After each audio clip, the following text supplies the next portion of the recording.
नमस्कार, मी विकास लवांडे. सत्याग्रही या यूट्यूब चॅनलमध्ये आपल्या सर्वांचं मी मनपूर्वक स्वागत करतो. आज 19 डिसेंबर 2023. आज मी हा व्हिडिओ बनवतोय याचं कारण असं की गेल्या 3 दिवसामध्ये परवा, काल आणि आज लोकसभा आणि राज्यसभेतले मिळून जवळपास 141 खासदारांना निलंबित केलेलं आहे. अशा पद्धतीनं, घाऊक पद्धतीनं खासदारांना निलंबित करण्याचं 70 वर्षातले पहिलं उदाहरण आहे. असं यापूर्वी कधी घडलेलं नाही. याच्यातनं काय अर्थ घ्यायचा? का निलंबन केलं गेलं असेल? कशासाठी निलंबन केलं असेल? हे 141 खासदार राज्यसभेतले आणि लोकसभेतले हे काय तिथे गैरवर्तन केलं का? त्यांनी कायदा मोडला का? कुठला काय केलं? काय त्यांना साधा प्रश्न विचारला की संसदेमध्ये जी काय 3-4 तरुण परवा मागच्या आठवड्यामध्ये घुसले होते त्याची चौकशी झाली पाहिजे. त्यांना आत येण्याची परमिशन कुणी दिली? जी सुरक्षा कडं तिथे सुरक्षा कडं आहेत, म्हणजे संसदेत सहजासहजी जाता येत नाही कोणाला. मी स्वतः 3-4 वेळा गेलेलो आहे. 4 ठिकाणी आपली वेगवेगळी तपासणी होती. पहिल्यांदा दिल्ली पोलिसाची, मग आतमध्ये वेगवेगळ्या ठिकाणी वेगवेगळ्या पातळीवरच्या वेगवेगळ्या सुरक्षा यंत्रणा आहेत. आणि 4 सुरक्षा यंत्रणा पार केल्यानंतर मग आपल्याला संसदेच्या मुख्य सभागृहाच्या त्या बाजूला प्रवेश मिळतो. मग असं असताना ही मुलं घुसली, त्याचे कारण जर सभागृहातले खासदार विचारत असतील किंवा शेतकऱ्यांच्या प्रश्नावर जर आवाज उठवत असतील की कांद्याचा निर्यात बंदी जी आहे ती उठवा अशी मागणी करत असतील तर त्यांना निलंबित करायचं. तर याचा अर्थ काय घ्यायचा? मी जो अन्वय अर्थ काढलाय तो असा आहे की हे वरवर पाहण्यासारखी गोष्ट नाही आहे. आज जवळपास पुढच्या 3-3.5 महिन्यामध्ये मोदींना पंतप्रधान होऊन 10 वर्ष पूर्ण होतील. या 9.5-10 वर्षाच्या कालावधीमध्ये नरेंद्र मोदींनी जी धोरणं राबवली, आपण गेल्या 10 वर्षाचा जर आढावा घेतला तर ज्या पद्धतीनं त्यांचा कारभार चालू आहे तो फॅसिझमकडे नेणार आहे. फॅसिझमकडे म्हणजे हुकुमशाहीकडे घेऊन जाणार आहे. याचं कारण असं की फॅसिझम किंवा हुकुमशाही ही नरेंद्र मोदी ज्या संघटनेत येतात, RSS राष्ट्रीय स्वयंसेवक संघ, या RSSला मुळातच संसदीय लोकशाही प्रणाली मान्य नाहीये. त्यांच्या विचारधारेतलं ते मूळ आहे. ते जेव्हा स्थापन झाली RSS किंवा हिंदू महासभा होती, या सर्वांनी मुसोलिनीची त्या काळामध्ये भेट घेतल्याची घटना घडलेल्या आहेत. मुसोलिनी हा त्यांचा आदर्श होता, हिटलर त्यांचा आदर्श होता. आणि मुसोलिनी आणि हिटलर हे जर त्यांचे आदर्श होते, त्यांच्या कार्यपद्धतीप्रमाणे यांनी कार्यपद्धती सुरू केलेली आहे. RSS मध्ये जी काय पूर्वी हाफचड्डी होती, संविधानातल्या याच्या कुठल्याही याच्यात ते बसत नाहीत. मग हाफचड्डी असणे, गणवेश असणे, हत्यारं घेऊन मिरवणूक काढणे, आणि मग अशा पद्धतीने एक चालवणुकावर्तित्व जे आहे त्यांचं, म्हणजे एकाधिकारशाही, त्या पद्धतीने त्यांचा कारभार चालतो. म्हणजे कोणीतरी एक संघप्रमुख त्यांचा आदेश देतो आणि बाकीच्यांनी ते ऐकायचं असतं. तिथं का म्हणून विचारायची परमिशन नसते. आणि कोर टीममधले लोक जे असतात ते त्यांचा ठराव करत असतात. बाकीचे जे काही नंतर 2nd, 3rd विंगमध्ये लोक जे जॉईन झालेले असतात त्यांना तर काहीच अधिकार नसतात. आणि मग असे जे चिकटलेले लोक असतात यांना सैनिकीकरण केलं जातं. बाकी कुठल्याही संघटनेत, देशातल्या कुठल्याही विचारधारेतल्या पक्षातल्या जर आपण पाहिलं तर तिथं कार्यकर्ता असतो, सैनिक नसतो. फक्त RSS या संघटनेत सैनिक असतो. आणि म्हणजे सैनिकीकरणाच्या संघटनेतला जो विचार आहे तो मुळातला, तो अध्यक्ष लोकशाही किंवा हुकुमशाहीकडे जाणार आहे. त्यांनी राज्यघटनेला विरोध केलेला होता, संसदीय लोकशाहीला त्यावेळेस जाहीर विरोध केलेला होता. आज जे काही घटना घडतायत देशामध्ये, काय घडलंय? नरेंद्र मोदींचं 2014 पर्यंत सरकार नव्हतं तोपर्यंतची देशातली अनेक उदाहरणं तुम्ही बघा. देश लोकशाही प्रमाण मानून चाललेला देश होता. अगदी अटल बिहारी वाजपेयींच्या काळात सुद्धा त्यांना पूर्ण बहुमत नव्हतं, म्हणून कदाचित त्यांनी लोकशाहींना पायदळी तोडवता आलं नसेल कदाचित त्यांना. पण जे आसुरी जे बहुमत मिळालेलं आहे की राजीव गांधी पंतप्रधान झाले, त्यांच्यापेक्षा त्यांना खूप बहुमत होतं मोठ्या प्रमाणावर. त्यांच्या इतकंच किंवा जवळपास तितकं बहुमत, 300पेक्षा जास्ती जागा मिळाल्यानंतर नरेंद्र मोदी हुरळून गेलेले आहेत. आणि माझ्यासारखा कोणी नाही आणि मीच एकमेव या देशामधला मालक आहे किंवा मी सांगेल तसं देशाने चाललं पाहिजे, ही त्यांची वृत्ती आपल्याला दिसून येते. 70 वर्षातल्या 75 वर्षातले जेवढे पंतप्रधान आपल्या देशात होऊन गेले त्यातला एकमेव पंतप्रधान आहे नरेंद्र मोदी, की ज्यांनी आतापर्यंत एकही पत्रकार परिषद घेतलेली नाही. पूर्वीचे सगळे पंतप्रधान दर 2 महिन्यांनी, दर 3 महिन्यांनी एक पत्रकार परिषद घ्यायचे, दर महिन्याला सुद्धा घ्यायचे. अगदी पंडित नेहरूंचा जो द्वेष केला जातो RSS भाजपकडनं, ते पंडित नेहरू सुद्धा त्यावेळेस त्यांना विरोधी पक्षच नव्हता. त्यावेळेस पंडित नेहरूंनी पहिल्या मंत्रिमंडळाच्या वेळेस स्वतःच्या विरुद्ध पेपरमध्ये लेख लिहून द्यायचे, स्वतःच्या सरकारविरुद्ध लेख लिहायचे. आणि कालांतराने लोकांना कळलं की पंडित नेहरू असा लेख का लिहितात. कोणाला माहित नव्हतं ते पंडित नेहरू लिहायचे म्हणून, परंतु नंतर कळलं की ते का लिहायचे, तर लोकशाही बळकट झाली पाहिजे. लोकशाही ही एकांगी चालली, एकतर्फी चालली तर ती हुकुमशाहीकडे वाटचाल करेल, लोकशाही राहणार नाही. लोकशाही म्हणजे लोकांनी लोकांसाठी चालवलेली लोकशाही, ती राहणार नाही. आज काय झाले, नरेंद्र मोदी साहेब पत्रकार परिषद घेत नाहीत कधीच, नेहमी ते मन की बात करतायत. तिकडून प्रश्न विचारायची परमिशन नाहीये कोणालाच. संसदेमध्ये फार कमी हजर राहिलेले एकमेव पंतप्रधान आहेत. आजपर्यंत जेवढे पंतप्रधान झाले त्यातले प्रत्येक पंतप्रधानाने संविधानाच्या घटनेनुसार किंवा नियमानुसार जे हजर राहावं लागतं लोकसभेत किंवा राज्यसभेत, त्या हजेरीमध्ये सर्वाधिक कमी हजेरी असलेले पंतप्रधान म्हणून ज्यांची नोंद होईल ते आहेत नरेंद्र मोदी. यांचा आदर्श काय, तर हिटलर. बघा, मी जी उदाहरणं देतो, हिटलरचं काय वर्तन होतं. हिटलरने सुद्धा निवडून येताना लोकशाही मार्गाने निवडून आला होता. संसदेच्या त्यांच्या पायरीवर डोकं ठेवलं होतं. हिटलरने सुद्धा घोषणा केली होती, इंग्लिशमध्ये होती त्यांची घोषणा, की अच्छे दिन आएंगे. हिटलर सुद्धा एकटा राहायचा, लग्न केलं नव्हतं. हिटलरला फोटोशॉपीचा खूप छंद होता. हिटलरने सुद्धा लहानपणी काहीतरी रंग वगैरे काम करण्याचं काम केलं होतं. त्याला मिलिटरीचं आकर्षण होतं पूर्वीपासूनच. हिटलर हा धर्मद्वेषी होता, ज्यू लोकांचा प्रचंड द्वेष करायचा. हिटलर मन की बात करायचा, रेडिओवरून भाषणं द्यायचा, मोठी मोठी भाषणं द्यायचा. हिटलरने गोबेल्स नावाचा एक मंत्री त्याचा पाळलेला होता, जो एक खोटी गोष्ट 100 वेळा लोकांना सांगायची, म्हणजे जेणेकरून लोकांना ती खरी वाटायला लागेल. आणि म्हणून तेव्हापासून एक म्हण पडली जगभर, गोबेल्स नीती नावाची नीती रूढ झाली. आणि मग हाच हिटलर विरोधकांना बदनाम करायचा, विरोधकांना जेलमध्ये टाकायचा, विरोधकांना मुस्कटदाबी करायची. जर सरकारविरुद्ध कोणी आंदोलन केली, शेतकरी असतील, कामगार असतील, जे दुर्बल घटक असतील, जर कोणी आंदोलनं केली तर ती आंदोलनं चिरडली जायची हिटलरच्या काळामध्ये. ते आंदोलनं चिरडणे असेल, विरोधकाला बदनाम करणे असेल, विरोधी पक्षांचं अस्तित्वच ठेवायचं नाही, ही हिटलरची भूमिका होती. हे जर सगळं आपण पाहिलं तर आज तंतोतंत इथे लागू होते आपल्या देशामध्ये.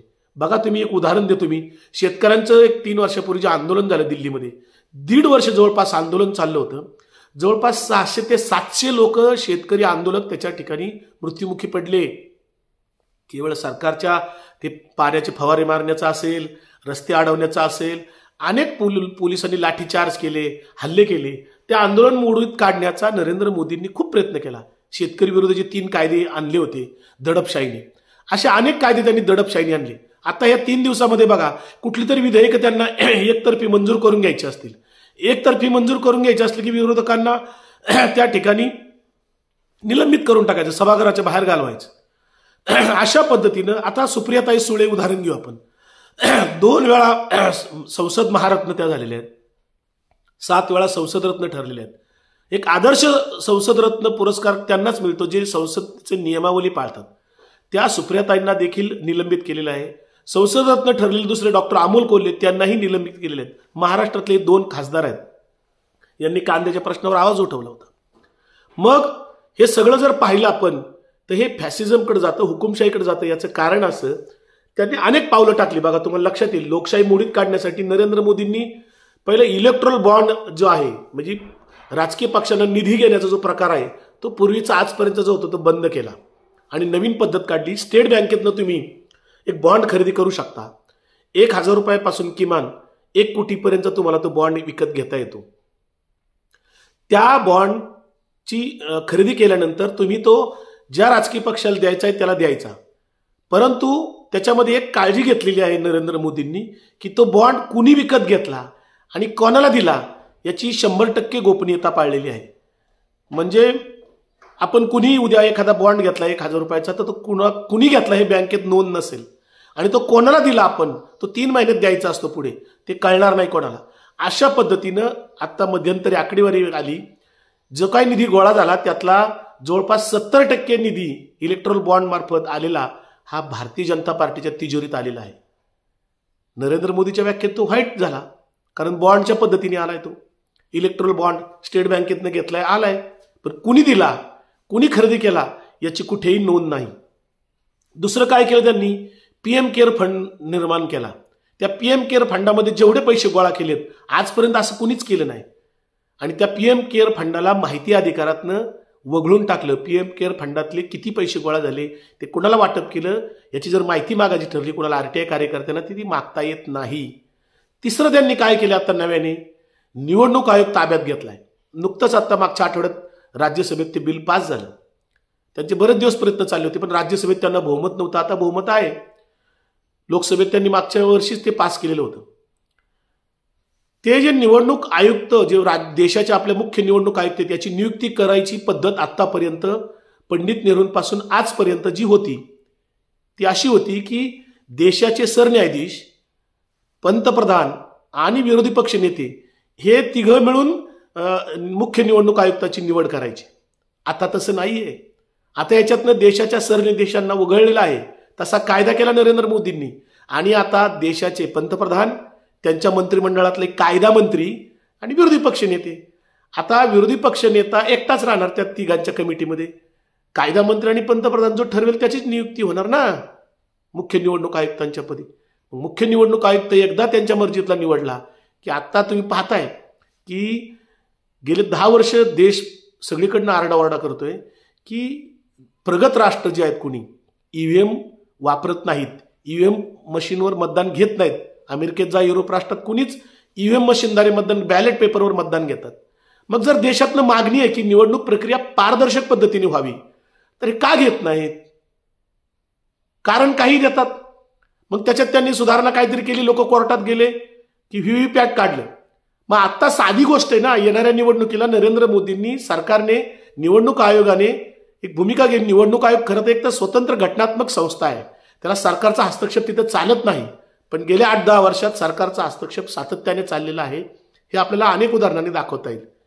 जर व्हीव्हीपॅट तिथे आहे, जर मी एखादं मतदान केलं, माझं मतदान त्याच ठिकाणी गेलं, ती चिठ्ठी खाली पडते, ती चिठ्ठी आपण आता घ्यायची आणि तिथं मतपेटी ठेवायची. जर ती चिठ्ठी आपली आपण ज्याला मतदान केलं हे तपासायचं आपलं आपण आणि त्या मतपेटीत टाकायचं. आणि मतमोजणी करताना आपण दोन्ही मोजू, त्या मशीनवरची मतं मोजू आणि मतपेटीतली मोजू. इतकं साधं जर केलं तर लोकांचा संशय दूर होईल ना. का करत नाहीत? हा पर्याय सुचवलाय गेल्या काही दिवसापूर्वी सरकारला की ते व्हीव्हीपॅट मोजावेत. आपण ज्यांनी मतदान केले त्यांनी त्याला मतदान केलेलं त्याच्या चिठ्ठीवर त्याला जर समजत असेल तर ती चिठ्ठी त्यांनी घ्यावी आणि तिथं शेजारी मांडलेल्या मतपेटीत टाकावी. व्हीव्हीपॅटचे मतदान किती झालं आणि मशीनवरचं किती झालं, तो आकडा जुळतो की नाही जुळतो हे आपल्या लक्षात येईल. पण ते करणार नाहीत. तिसरं काय केलं यांनी, विरोधी पक्ष बदनाम करायचं धोरण सातत्याने ठेवलं. विरोधी पक्षाचे लोक खोट्या गुन्ह्यामध्ये अडकवायचे, त्यांना जेलमध्ये टाकायचं. कालचंच उदाहरण बघा, एक निकाल आला, शिवसेनेचे प्रवक्ते संजय राऊत यांच्यावर राजद्रोहाचा गुन्हा दाखल केला होता, ते निर्दोष सुटले. अशी अनेक उदाहरणं आहेत आपल्याला.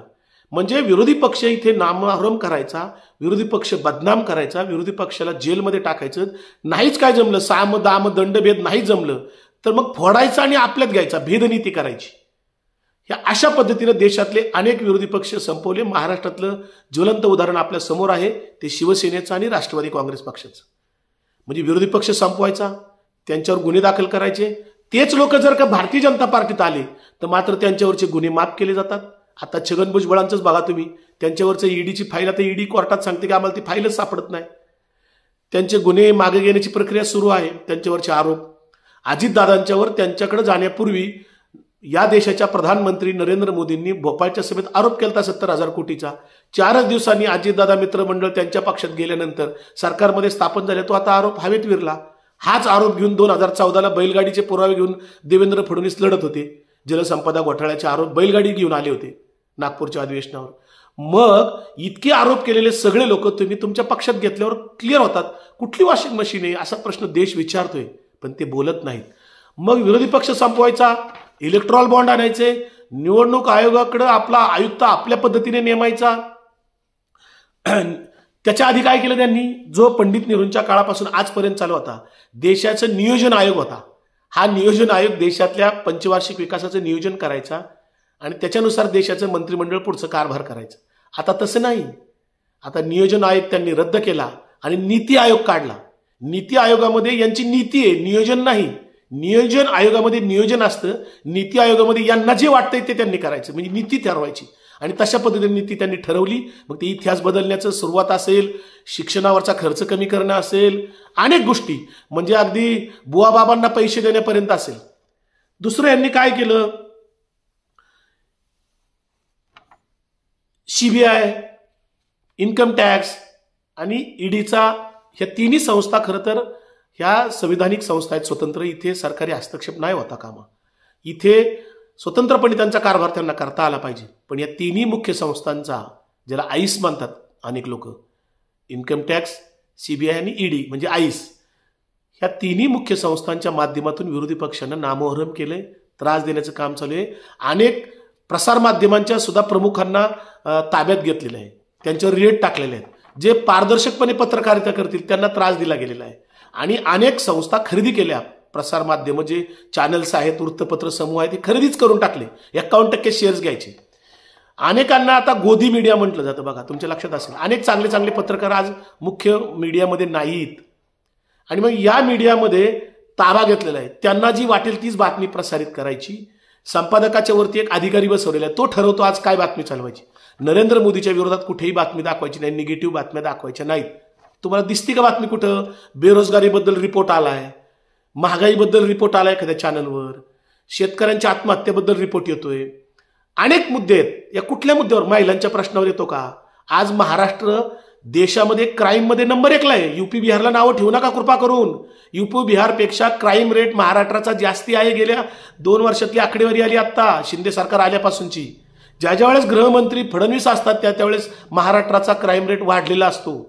हे कशाचं लक्षण आहे? देशाच्या आकडेवारीमध्ये बेरोजगारांची दर तासाला 19 आत्महत्या होत आहेत बेरोजगारांच्या. हे कशाचं लक्षण आहे? यांनी दुसरं काय केलं माहिती का? फॅसिझम आणण्यासाठी जे हिटलरनी केलं होतं, धर्मांधता वाढवली होती तिकडे. धर्मांधता वाढवायची म्हणजे लोकांना धर्माची नशा द्यायची. त्या पद्धतीनं आता उत्तर भारतातले बहुतेक बुवा बाबा बंधू जे बागेश्वर असतील किंवा अनेक जण आहेत, त्यांची नावं पण माहीत नाहीत, अशा लोकांना इकडे आता महाराष्ट्रात पाठवले गेल्या 3-4 महिन्यात, 6 महिन्यात. आणि इकडच्या भारतीय जनता पार्टीच्या प्रत्येक खासदाराने त्यांचे कार्यक्रम, कथा वगैरे लावायच्या, करोडो रुपये तिथं खर्च करायचे. मग निवडणुकीचा प्रोग्राम तिथं ठरतो की हा लोकसभेचा खासदार निवडून येणार म्हणून. बागेश्वर बाबाचे असे कार्यक्रम काही झाल्यात. शिवपुराण कथा, आता परवा ते अमरावतीच्या खासदार नवनीत राणा त्यांनी शिवपुराण कथा ठेवली मोठी. आणि अशा कथा, बुवा बाबांचे प्रवचनं ठेवायची ज्यांचा आपल्या महाराष्ट्रातल्या वारकरी संप्रदायाशी संबंध नाही, आपल्या महाराष्ट्रातल्या तुकडोजी महाराज किंवा गाडगे महाराजांच्या विचारधारेशी कवडीचा संबंध नाही. आपले सर्व संत, अगदी संत ज्ञानदेव नामदेवांपासून गाडगे महाराज तुकडोजी महाराजांपर्यंत आपले सगळे संत कर्मकांडाच्या विरुद्ध लढले, अंधश्रद्धेच्या विरुद्ध लढले, समतेचा पुरस्कार करत होते, मानवतेचा प्रचार प्रसार करत होते, जातीवर्ण व्यवस्था मानत नव्हते. मात्र हे जे बोंधू बाबा आता उत्तरेकडनं आपल्या महाराष्ट्रात येत आहेत, वेगवेगळ्या कथा लावतायत. कुठं रामायण कथा, शिवपुराण कथा, महाभारत कथा, अशा वेगवेगळ्या कथा लावतायत. आणि त्यांच्या कथा ऐकण्यासाठी लोक, सुशिक्षित स्वतःला समजणारे लोक तिथे जात आहेत, गर्दी करतायत. जेवणावळी असते मोठ्या प्रमाणावर, अगदी 5 स्टार कार्यक्रम तो घेतला जातो, मोठा इव्हेंट असतो. कुठून पैसा येतो हा? इथल्या लोकांना धर्मांधतेकडे जाण्याचं काम सातत्याने वेगवेगळ्या बुवा बाबांच्या माध्यमातून इथं केलं जाते. लोकांना धर्माच्या नशेत अडकवलं जाते. म्हणजे बेरोजगारी विसरले पाहिजेत लोक, महागाई विसरले पाहिजेत, सगळं विसरले पाहिजेत. जगण्याच्या प्रश्नावर बोलले नाही पाहिजेत लोक, शिक्षणाच्या प्रश्नावर बोलले नाही पाहिजेत, स्पर्धा परीक्षेमध्ये किती पेपर फुटले त्याच्यावर बोलले नाही पाहिजेत. आम्ही युवा संघर्ष यात्रा काढली, लोकांच्या जगण्याचे प्रश्न घेऊन काढली आम्ही, त्याच्याबद्दल बोलायचं नाही. मात्र जाती जातीत भांडण लावणे, 2 जातीमध्ये कलह निर्माण करणे, 2 जाती एकमेकाच्या पुढे शत्रू निर्माण करणे, 2 धर्मांना एकमेकाच्या पुढे शत्रू निर्माण करणे, हे खरं फॅसिस्ट विचारधारेचं मुख्य आधारस्तंभ आहे. त्याच्याशिवाय यांची हुकुमशाही टिकत नाही. कारण ज्या वेळेस अशा नको त्या विषयावर, जे नसलेले विषय पुढे आणले जातात, त्यावेळेस यांना वेगवेगळे बिलं पास करता येतात, वेगवेगळे कायदे राबवता येतात. अशाच पद्धतीने त्यांनी अनेक कायदे केलेले आहेत. आणि मग या पद्धतीने गोबेस नीतीचा वापर करायचा. पत्रकार आपल्या पद्धतीने तिकडे आपल्या सोयीचे नाही वागले तर त्यांच्यावर कारवाई करायच्या. गोबेस नीतीच्या पद्धतीने एक खोटी गोष्ट 100 वेळा सांगायची. मग ती पंडित नेहरूंच्या विरोधातली असू द्या, गांधींच्या विरोधातली असू द्या, स्वातंत्र्य लढ्याच्या विरोधातली असू द्या, अनेक खोट्या गोष्टी संतांच्या बाबतीतल्या असू द्या, मिसळ करून टाकायची, लोकांचा बुद्धिभेद करून टाकायचा. आणि मग याच्यामध्ये यांचं साध्य करून घ्यायचे, त्यांना जे काय साध्य करायचे ते. आणि मग हे लोक मानवाधिकार नाकारतात, जो हिटलरने नाकारला होता. मानवाधिकार नाकारणं हे त्यांचं पहिलं काम असतं. माहिती अधिकार जो मनमोहन सिंग साहेबांच्या काळात या देशामध्ये आला, तो माहिती अधिकाराच्या 3-13 वाजून टाकल्यात मोदी सरकारने. कुठेही माहिती अधिकाराची निकाल लवकर होत नाही. हजारो प्रकरणं पेंडिंग आहेत, स्टाफच नाही तिथे. त्यामुळे माहिती अधिकाराचे कार्यकर्ते आता कुठे गेले? अण्णा हजारे कुठे गेले हा माझा प्रश्न आहे. अण्णा हजारे आता बोलत नाहीत. परवा मुख्यमंत्र्यांनी फोन केल्यावर बोलले, काय तर म्हणे लोकायुक्ताचा कायदा राज्यात पास केला वगैरे वगैरे. म्हणजे सोयीस्कर वागणारी लोक यांनी पुढे केलेली असतात सातत्याने. आणि मग अशा पद्धतीनं या लोकांनी हिटलरच्या पद्धतीचं अनुकरण चालवलेलं आहे. म्हणून इथं लोकांना न्याय सुद्धा लवकर मिळत नाही. इथल्या न्याय व्यवस्थेत अनेक रिक्त जागा आहेत. त्या न्याय व्यवस्थेतल्या गेल्या 10 वर्षात रिक्त जागा का भरल्या जात नाहीत? न्यायाधीशांची संख्या का वाढवली जात नाही? न्यायालयाची संख्या का वाढवली जात नाही? लोकांना लवकर न्यायच मिळाला नाही पाहिजे. आणि मग अशा पद्धतीने तुम्ही कोर्टात गेला एखाद्या विषयावर तर 5-5, 10-10 वर्ष न्यायच मिळत नाही. शिवसेना फोडली, त्याचा निकाल बघितला तुम्ही. आज वर्ष झाले विधानसभा अध्यक्ष देत नाही. निवडणूक आयोगाकडे तसंच. हे जे काय प्रक्रिया चालवल्यात ह्या जाणीवपूर्वक आहेत, ह्या हुकुमशाहीकडे घेऊन जाणारे आहेत. यांना लोकशाही मान्य नाही म्हणून ते मन की बात करतात. हे लक्षात ठेवा. हे पुढच्या भवितव्यासाठी आत्ताचे आपण जे कोणी लोक आहोत, आपण आता लढलो नाही या हुकुमशाहीच्या विरोधात, बोललो नाही, लिहिलं नाही कुठे, तर आपल्याला भावी पिढी माफ करणार नाही. जे काही 141 खासदारांना 2 दिवसामध्ये निलंबित केले, हे हुकुमशाहीचं मोठं आता टोक झाले, अंतिम म्हणजे कडेलोट झाला असं जेव्हा म्हणतो आपण, तशा पद्धतीने घडलेलं आहे. आणि म्हणून मग जर आपल्याला या हुकुमशाहीला रोखायचं असेल, नरेंद्र मोदी आणि अमित शहाच्या कारभाराला जर आपण अजून रोखलं नाही आता येणाऱ्या 2024च्या निवडणुकीमध्ये, तर काळ आपल्याला माफ करणार नाही. त्याची फळं आपण भोगतोय. आता महागाई 4 पटीने वाढलेली आहे. लोक म्हणतील की पूर्वी नव्हती का महागाई? होती ना, महागाई वाढत होती. पण महागाई वाढण्याची काही प्रमाण असतं. त्या प्रमाणाचा उच्चांक झालेला आहे. 4 पटीने महागाई वाढलेली. शेतकऱ्यांना आता ते मोदींचं नावाने एक रथ फिरतोय गावोगाव प्रचार प्रसाराचा. कशासाठी? सरकारी पैशातनं तुम्ही जाहिरात करता, प्रचार प्रसार करता. आणि आम्ही अशा एवढ्या योजना राबवल्या म्हणून सांगता. शेतकऱ्यांना 6,000 रुपये दरवर्षी देतो म्हणून सांगता. आपण 60,000 रुपये वेगवेगळ्या माध्यमातून शेतकऱ्यांकडून तुम्ही वसूल करता आणि त्यांना 6,000 देता. म्हणजे देवीच्या दारातलं घ्यायचं पैसे, 1 रुपया घ्यायचा, 6 पैसे त्यांना टाकायचे. अशी पद्धत आहे तुमची. ही गुजरातीच लोक करू शकतात. व्यावसायिक भांडवलदार लोक, व्यापारी प्रवृत्तीचे लोकच हे करू शकतात. आज महाराष्ट्र यांनी काय केले? इथले सगळे छोटे मोठे महत्वाचे उद्योग गुजरातला, सुरतला हलवलेत. मुंबईचं महत्व, मुंबई ही देशाची आर्थिक राजधानी अनेक वर्ष. आज मुंबईचं महत्व कमी करण्यासाठी परवा हिरे बाजार सुद्धा गुजरातला नेला, सुरतला.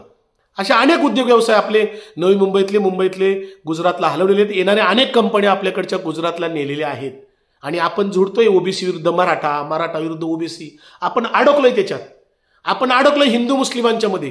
हे बुवा बाबा येतात, जे राजकीय लोक भाषण करणार नाहीत ते बुवा बाबा करतात. हिंदू राष्ट्र झालं पाहिजे, हिंदू राष्ट्र झालं पाहिजे, हे रोज सांगतायत. हे बुवा बाबांची कथा, कीर्तनं, प्रवचनं ऐकणारे लोक आज आमचा वारकरी संप्रदाय विसरलेत. आमच्या तुकाराम ज्ञानोबांची भाषा विसरलेत. आमच्या संतांनी काय सांगितलं होतं ते विसरून गेलो आम्ही. संतांनी कर्मकांड, जातीयवाद याला विरोध केलेला आहे. माणुसकी, मानवताच फक्त संतांनी सांगितलेले. कुठल्याही प्रकारचा जातीवर्ण व्यवस्था, कर्मकांड सांगितलेलं नसताना आता हे उत्तर भारतातले सगळे बुवा बाबा इथे येत आहेत. महाराष्ट्राला आज इथं वेडं करण्याचं काम चाललंय. आपल्याला सगळ्यांना जागं व्हावं लागेल. ही हिटलरशाही आहे, ही हुकुमशाही आहे, ही मुसोलिनीचा आदर्श घेणारी RSSचा परिपाक आहे. नरेंद्र मोदी हे RSSचं प्रॉडक्ट आहे. हे लक्षात ठेवा.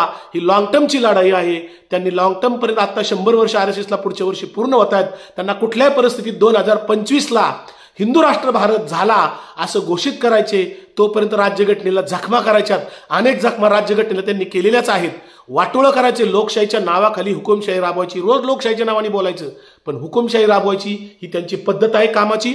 आपल्याला विचार करावा लागेल, गांभीर्याने विचार करावा लागेल. हा माझा व्हिडिओ जर आवडला असेल तर आपण सगळ्यांनी हा बीजेपीच्या प्रत्येक खासदारापर्यंत पोहोचवा, मंत्र्यांपर्यंत पोहोचवा, नरेंद्र मोदीपर्यंत हा व्हिडिओ कसा जाईल हे बघा. कारण आपण हा सगळे जर विचार प्रसारित केले नाहीत, घाबरू नका, डरो मत. हे जे आपण म्हणतोय त्याची गरज आहे आता. फेसबुकवर लिहा, व्हॉट्सअपवर लिहा, पण या हुकुमशाहीच्या विरोधात लिहा. लोकशाही टिकली पाहिजे, संविधान टिकलं पाहिजे, आपले हक्क आणि अधिकार टिकले पाहिजेत. आपल्याला लोकशाही बळकट करायची, यासाठी आपल्या प्रत्येकाला पुढे यावं लागेल. काही ना काही आपला वाटा आपल्याला उचलावा लागेल. अन्यथा भावी काळ आपल्याला माफ करणार नाही. एवढंच या निमित्ताने सांगतो. जय हिंद.